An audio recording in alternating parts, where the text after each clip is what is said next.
Hello, everyone. The front page of the New York Times is not the venue for discussing classified information. The White House podium is not the venue for discussing classified information. We are here today having this discussion because of an irresponsible, anonymous leak to the New York Times. There is no good scenario as a result of this New York Times report. Who's going to want to cooperate with the United States intelligence community? Who's going to want to be a source or an asset if they know that their identity could be disclosed? Which allies will want to share information with us if they know that some rogue intelligence officer can go splash that information on the front page of a major U.S. newspaper? Specifically, there are two bad scenarios that emerge from this report.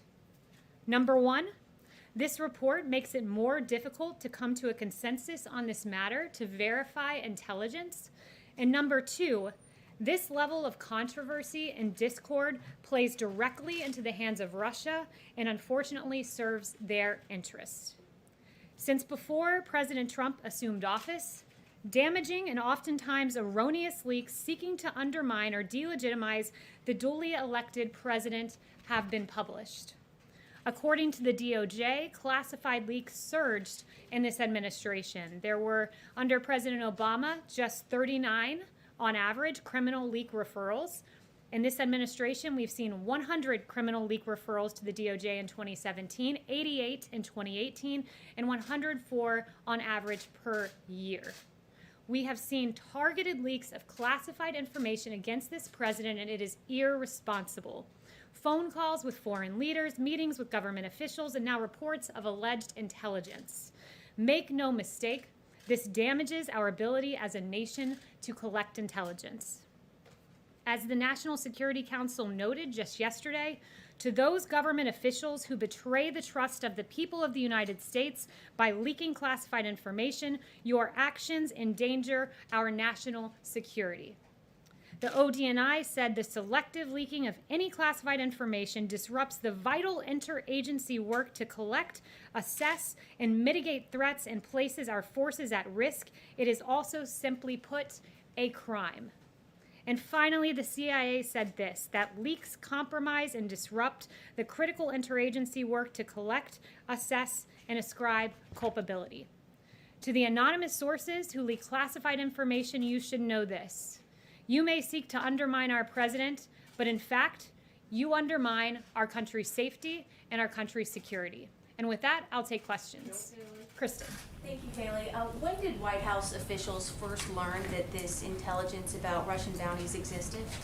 I will say this, the president was never briefed on this. This intelligence still has not been verified, and there's no consensus among the intelligence community. Does the president wish that he had been briefed sooner? I mean, today Joe Biden called it a dereliction of duty.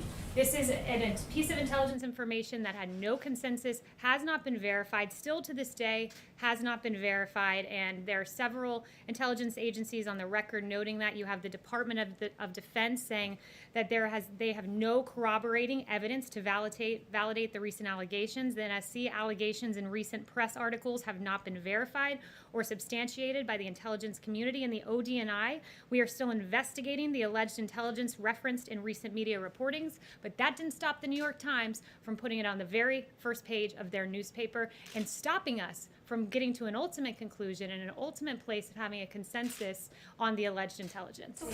Darlene. You said that. Just one more question. If this intelligence does turn out to be true, is the president prepared to take some serious action against Russia and Russian President Vladimir Putin? The president has always taken tough, unadulterated action against Russia.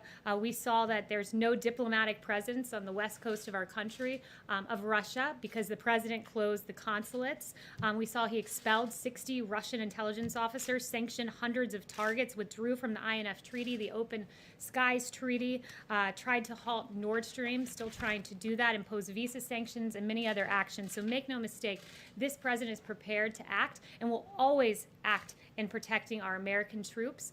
We saw in Syria and the strikes in 2018 that dozens of Russian mercenaries were killed. He will always act to protect American troops. That is indeed his track record. Darlene. There's a briefing, an intel briefing on the president scheduled today. Will this matter be part of his briefing this afternoon?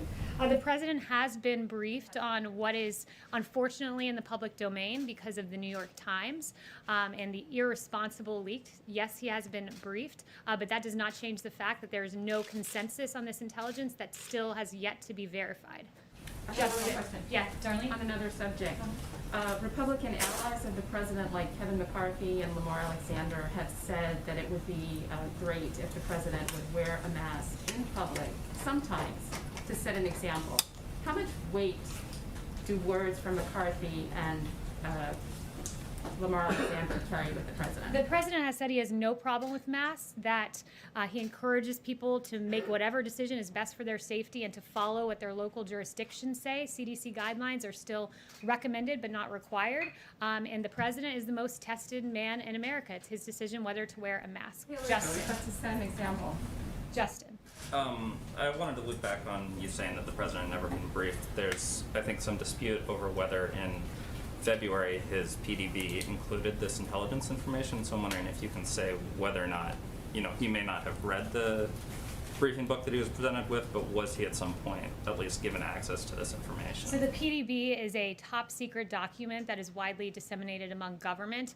I will never sit here and confirm or deny what is in a top secret document, so I'll leave it at that. One thing I will say that is routine is when there is intelligence. I was speaking with some folks over in NSC about this earlier and some other folks around the White House. When we get intelligence verified or unverified, deemed credible or not credible, deemed consensus or no consensus, if that information in any way impinges upon the safety of our troops, that information goes to our troops on the ground and to our allies so they can take the appropriate measures. What is briefed up to the president in this case was not the case, was never briefed to the president of the United States because there was no consensus. What is briefed to the president is when there's a strategic decision to be made. So in this case, if there was a strategic decision to be made vis-a-vis Russia, those are the kind of things that are briefed to the president when they're deemed credible.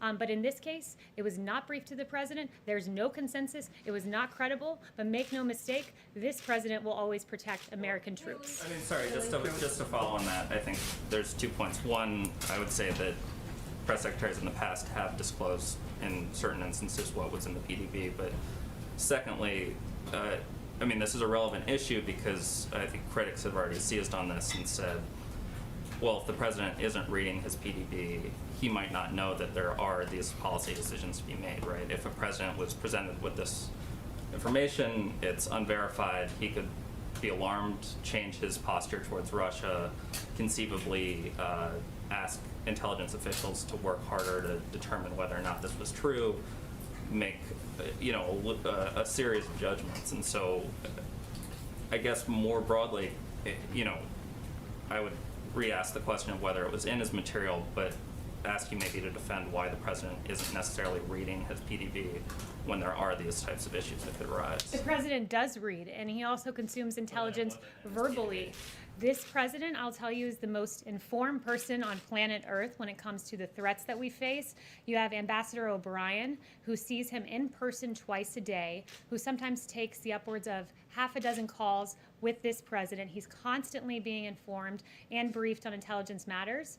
But I'm not going to allow the New York Times to dictate when we give top secret information and don't give top secret information. That's an untenable proposition. Well, there then. Yes. Emerald.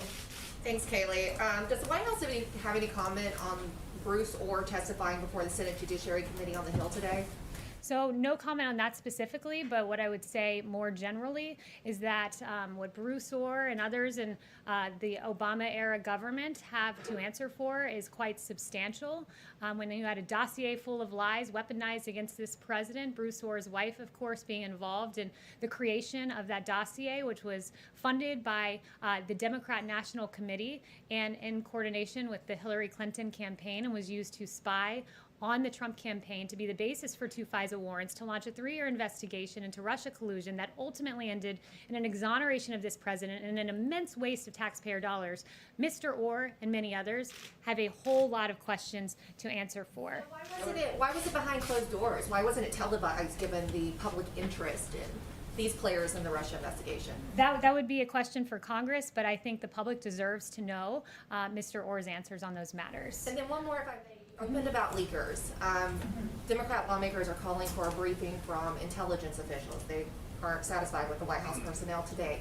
Is there a concern to brief Democratic lawmakers, especially Adam Schiff, given the leaks out of his committee? Look, I mean, I think that Democrats should come forward in good faith, and if anyone has politicized intelligence, we've had the New York Times acting entirely irresponsibly, and you have the Democrat Party politicizing this information, which I think is absolutely disgraceful. Elena. Hi, yes, thank you, Kelly. Senate Majority Leader Mitch McConnell said today that Russia should, quote, absolutely not, unquote, be allowed back into the G7. Does President Trump agree with Mitch McConnell? Look, I haven't spoken to him on that matter. The president believes that we have to have diplomatic relations with the top economies of the world, but there's been no one that's been tougher on Russia than this president. I went through several of those actions.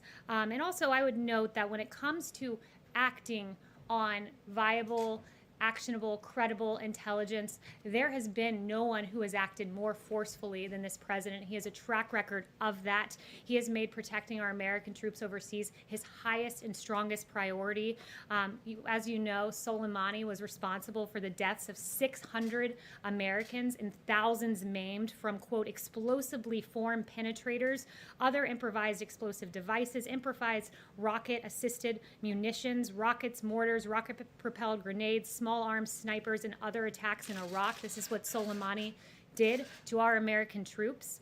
You had President Bush, who declined to strike Soleimani, who was, quote, in the crosshairs, according to the New York Times. You had Obama Biden, who, quote, never made an effort to strike Soleimani.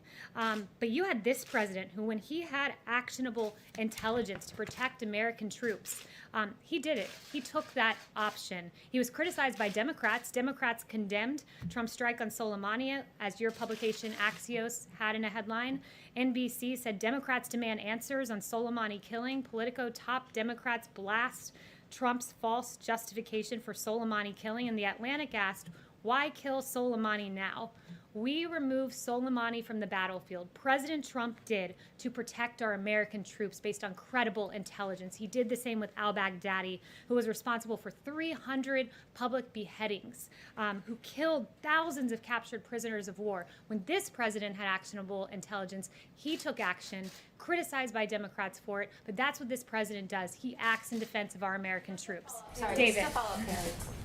You said it was targeted linking to the New York Times. Who's doing the targeting and why are they doing it? It's a great question, but these are rogue intelligence officers who are imperiling our troops' lives. We will not be able to get, very likely not be able to get a consensus on this intelligence because of what was leaked to the New York Times. And you have both the NSC, ODNI, and CIA all noting what damage this leaks does, not just to the safety of our troops, which is paramount, but to the ability of the United States to aggregate information from our allies and have assets and get this valuable information. So who's doing it? It's Members of the IC are going after Trump. Is that what you're saying? it very possibly could be. And if that's the case, it is absolutely despicable. Kelly? Yes. On that note, is the Trump administration doing anything or taking any action like an audit of the IC, or what steps are you planning on taking to try to find the source of the leaks?